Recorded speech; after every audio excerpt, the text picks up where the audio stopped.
Hello guys, welcome back to my channel piles blog. আশা করি তোমরা ভালো আছো আর আমিও কিন্তু ভালো আছি। তো এখন বাজে 3:30। তো এই যে স্নান করে চলে এসেছি। আজকে অনেকটা দেরি হয়ে গিয়েছে স্নান করতে। আমাদের এখানে তো প্রচণ্ড বৃষ্টি হচ্ছে। তোমরা কমেন্টস করে জানাবে তোমাদের ওখানে কি বৃষ্টি হচ্ছে। তো আমার বর বাইরে ছিল, তো আমার বরকে বলেছিলাম যে আজকে দুপুরে ভাত খাবো না, ময়দা নিয়ে আসবে, বাড়িতে রোল তৈরি করে খাবো। বৃষ্টির সময় তো ভাত খেতে ইচ্ছা করছে না, ঠান্ডা ঠান্ডা ওয়েদার। তো আমার বর নিয়ে এসেছে কি বলো তো, এই যে ফ্রাইড রাইস আর আলুর দম। তো তখন 9:30 বাজে সকাল, আমি তখন ভাত খাচ্ছি, তো আমার বর নিয়ে এসেছে। তো সেই জন্য হটপটের মধ্যে রেখে দিয়েছি, দুপুরে খাবো বলে। সবাই খাবে দুপুরে। এদিকে যে আমি আমারটা নিয়ে নিয়েছি।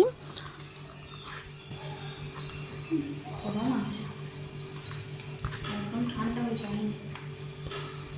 তুমি খাবে তো একটু একদম।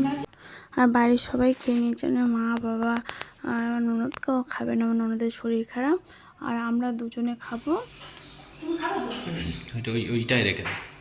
ওর না না, ওর উপরে রেখে দে, রেখে চাপা দে।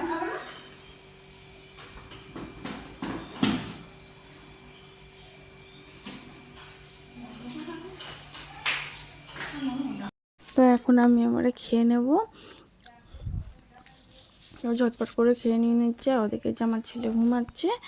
তো আজকের মতন টাটা, সবাই ভালো থেকো, সুস্থ থেকো, দেখা হচ্ছে পরের ব্লগে।